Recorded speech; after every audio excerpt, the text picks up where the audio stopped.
Bonjour, nous sommes le jeudi 18 avril 2024 et nous allons parler de l'Elysée et de sa commande. Mais la commande de quoi? De pas moins de 11 000 bouteilles de champagne. Oui, pour l'Elysée seulement. Pendant que l'on demande des efforts aux Français, l'Elysée s'apprête à commander 11 000 bouteilles de champagne. Et nous allons voir combien tout ça, ça coûte. N'oubliez pas de vous abonner pour plus de news sur le monde dans lequel nous vivons. Un renouvellement qui fait des bulles, ouais. Alors, 11 000 bouteilles, rien que ça. Ils peuvent pas commander de l'eau. Il y a aussi des boissons gazeuses, hein, de l'eau gazeuse. Ça suffira. Puis ils auront l'esprit clair comme ça, hein. Voilà, non. Selon les révélations du média L'Informé, une dépense somptueuse vient éclabousser le contexte économique actuel en France. L'Élysée, la présidence de la République française, a passé une commande substantielle pour renouveler son stock de champagne pour les 4 années à venir. 11 000 bouteilles sur 4 ans. Donc 2750 bouteilles par an. Rien que ça. Cela intervient dans un climat de contraintes budgétaires accrues où le déficit de l'État pour l'année 2023 a excédé les prévisions, puisqu'il devait être de 4,9 selon Bruno, hein, et finalement c'est 5,5, atteignant 154 milliards d'euros, soit 5,5% du PIB. Et pour 2024, ce sera, ils espèrent 5,1, d'autres ils disent 6. Donc on verra, on est encore un peu loin.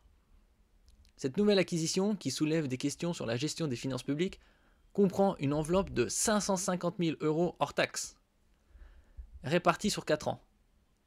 Cela représenterait l'achat de plus de 11 000 bouteilles, à raison de 2760 bouteilles annuellement, oui, parce que c'est 11 040, mais bon. Ce chiffre, révélé dans le détail de l'appel d'offres, montre l'ampleur des réceptions et événements. Ah oui, l'Élysée, c'est un peu l'arrière-cour de Versailles. Montre l'ampleur, qu'il soit interne ou institutionnel, pour lesquels ces bouteilles sont destinées. Le prix des pétillantes célébrations. La question du coût par bouteille de champagne à l'Élysée est une considération centrale dans l'analyse de cette dépense. L'appel d'offres stipule une exigence de qualité standard, avec le millésimé non obligatoire. Bon, ça va, ils ont été un peu raisonnables, on va dire. Mais le prix maximal suggère une dépense d'environ 50 euros par bouteille. Bon, ils n'ont pas osé d'aller jusqu'à 100 euros la bouteille. Ça aurait fait plus d'1 million. Hein. Ce montant est significativement plus élevé que celui d'un champagne standard du marché. Ils n'allaient pas prendre de la piquette non plus. Hein. Posant ainsi des questions sur la justification d'une telle dépense dans un contexte économique tendu. Allez, on va pas passer pour des pauvres. Hein. Faut bien recevoir les gens. Vous voyez comment on est bien reçu? Allez, venez faire des investissements. Non, non, on vient que pour la bouffe et le champagne. Parce que c'est gratuit. Il est important de noter que lors de certaines occasions spéciales, telles que la visite de personnalités importantes comme le roi Charles III d'Angleterre en septembre dernier, alors que ça avait été repoussé à cause d'événements de quelques mois, l'Élysée a servi des bouteilles bien au-delà de la qualité standard. Pour cet événement particulier à Versailles, du champagne Paul Roger en magnum. Une bouteille c'est 75 centilitres, un magnum c'est 1,5 litre. Évalué à environ 700 euros la bouteille.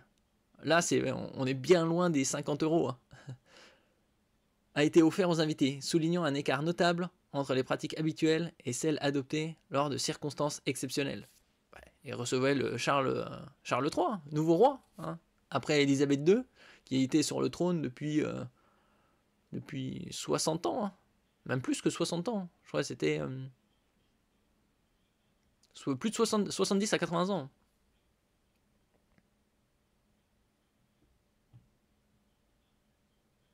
Entre budget et image internationale, cette situation met en lumière le dilemme entre la représentation internationale de la France, souvent associée à l'excellence de sa gastronomie et de ses vins, et la nécessité de maintenir une gestion budgétaire rigoureuse. L'Élysée, dans ses fonctions de représentation, se trouve souvent à la croisée de ces deux impératifs, cherchant à maintenir un standard qui reflète la grandeur française tout en gérant les critiques internes sur les dépenses. Oui, enfin, si c'est juste pour mettre de la poudre aux yeux, ils peuvent dire... leur proposer des bouteilles à 100 balles, vous voyez, c'est du champagne. Hein. Ouais. Donc, voilà. Pas besoin de leur donner des bouteilles à 700 balles. Qui verra la différence? Il y a des bulles, c'est bon. Hein. Le renouvellement du stock de champagne, bien que symbolique, de l'art de vivre à la française, pose donc la question cruciale de l'équilibre entre le faste nécessaire aux fonctions officielles et la sobriété exigée par un contexte économique national plus contraint. L'opinion publique, déjà sensible aux questions de dépenses publiques, pourrait percevoir cette décision comme un écart notable par rapport aux attentes de rigueur budgétaire, surtout à un moment où le gouvernement appelle à des économies dans divers secteurs. Bah, on va pas non plus boire de l'eau, hein, quand même, de l'eau. Hein. C'est comme l'histoire de la vaisselle, hein, où c'était la Brigitte, là, avait changé la vaisselle pour 600 000 balles. 600 000 balles. Là, on parle de 550 000 balles, 550 000 euros hors taxe de champagne sur 4 ans, soit plus de 11 000 bouteilles. Ils avaient changé la vaisselle pour 600 000. Hein. Ouais. Ah bah, évidemment qu'ils peuvent le faire. Hein. C'est pas leur thune, donc ils s'en foutent. Attention, gros arrivage de champagne en vue pour la présidence de la République. L'Élysée veut acheter 11 000 bouteilles pour les cocktails et réceptions des 4 prochaines années. 11 000, est-ce que ça suffira? Telle est la question. Hein.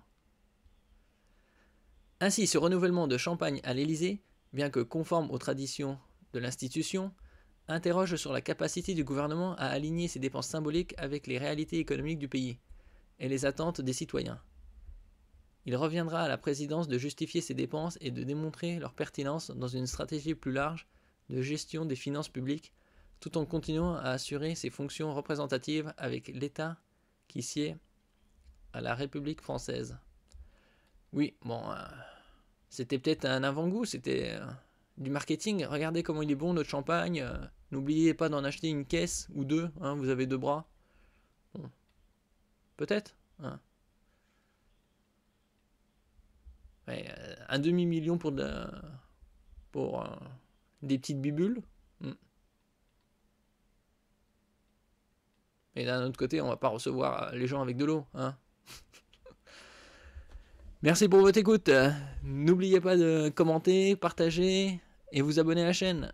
À la prochaine fois.